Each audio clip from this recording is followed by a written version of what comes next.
One is Enough by Flora Nwapa. Chapter 2. Obiora's mother continued. Tell me, my son's wife, since you married my son 6 years ago, how many times have I visited your home? Go ahead and tell me how many times. And she paused so that Amaka could reply, but Amaka said nothing. Well, since you cannot answer me, I will tell you. This is the 6th time I have visited you.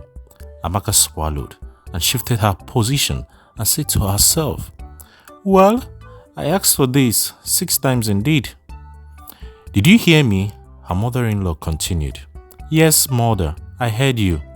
You said you had visited 6 times since we were married 6 years ago. I can hear you very well, mother. Whether you hear or not, it will end today. Everything will end today when I finish with you. The hold you have on my son will end today. Do you hear me? I have waited for 6 years and I cannot wait for even 1 day more. Didn't you see how I hushed up Obiora when he came in to interfere? He is a stupid son. Sometimes I wonder whether he is my son. But I know he takes after his useless father, making a lot of fuss without backing his fuss with action. If my son heard me, if he listened to me, this house would have been full of children by now. Let me take your points one by one. You said you saw a doctor or are about to see a doctor who could treat you and make you pregnant. I say you are a liar. All the doctors you saw said that you were incapable of bearing a child. You were dishonest not to tell your husband that he was wasting his strength on you. I know your mother very well. Do you think that if she had had no child in her husband's place, that she would stay?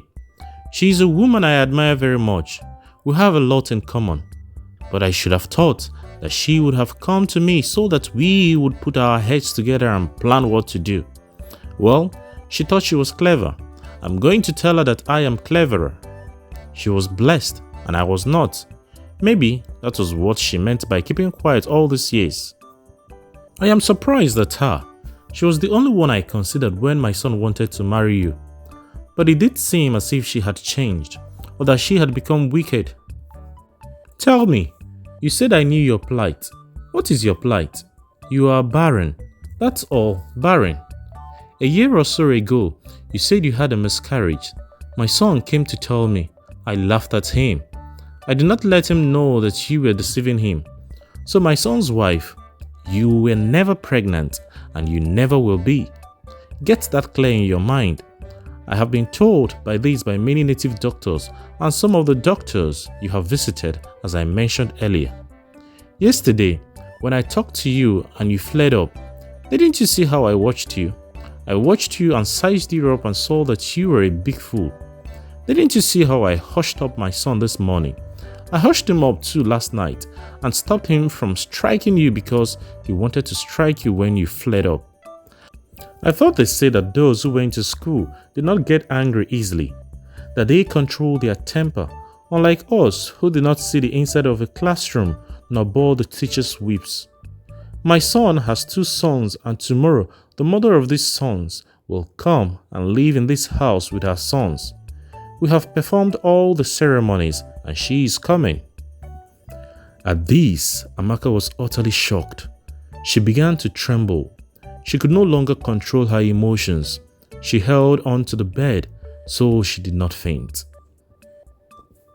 Obiora has 2 sons by another woman, and he never told her? Impossible. How could he do this to me? She was brought back to herself by her mother-in-law's words.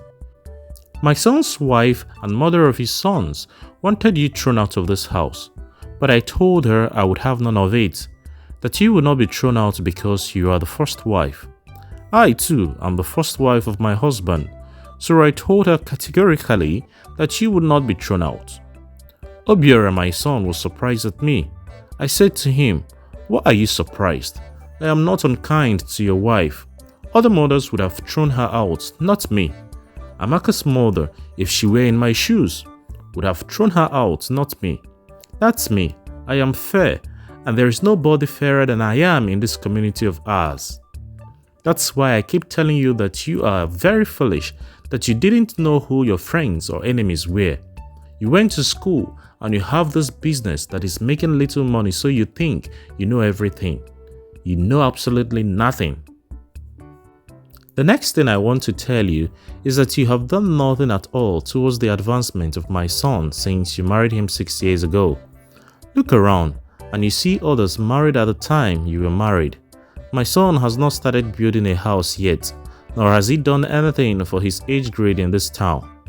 And look at you, looking younger and younger every day, while my son is getting older and older every day.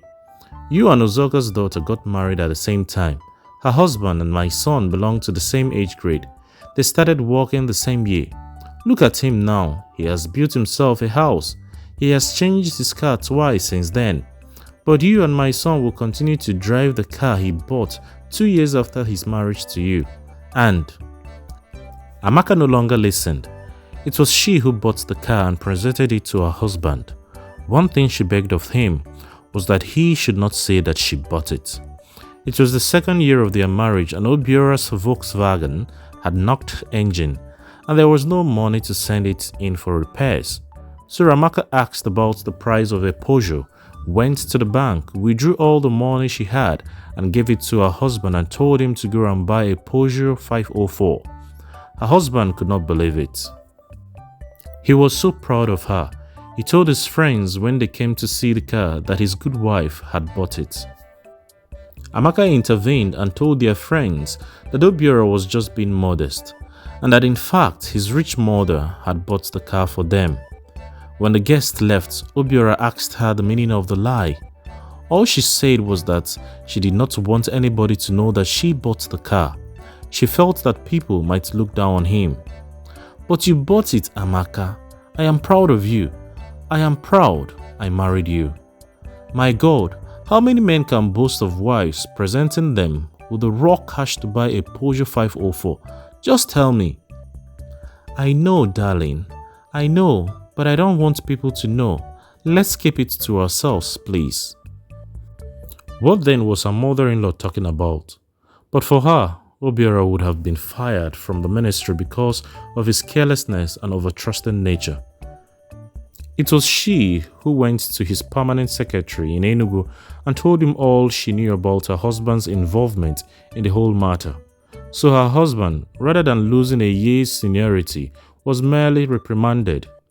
Others who were involved lost their jobs, benefits and gratitude. Many wives bore her a grudge because she was able to help her husband while they were not.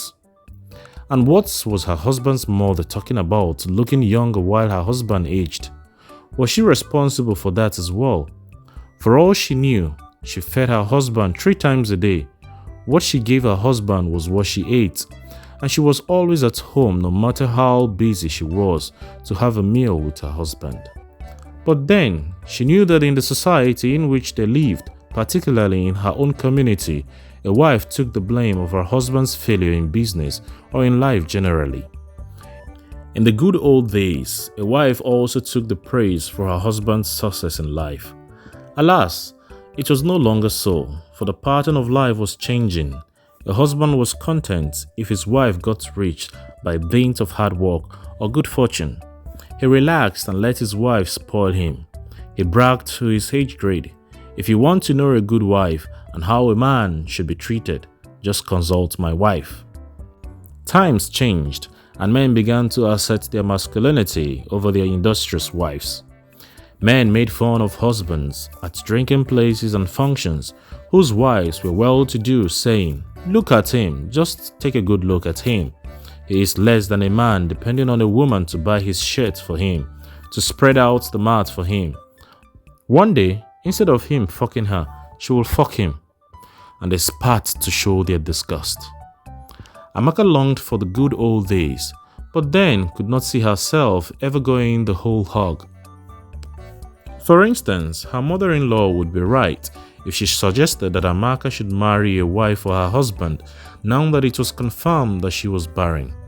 She herself would take care of the young girl and the children when they began to arrive. But she could not bring herself to do that just then because of the changes and pattern of life in that society. Amaka suddenly realized that her mother-in-law had stopped speaking and was looking at her angrily. "Mother, I am sorry," she said. "You have told me many things which I must think about. Let us talk again tomorrow." Quickly, Amaka got off the bed and ran out of the room before her mother-in-law could reply.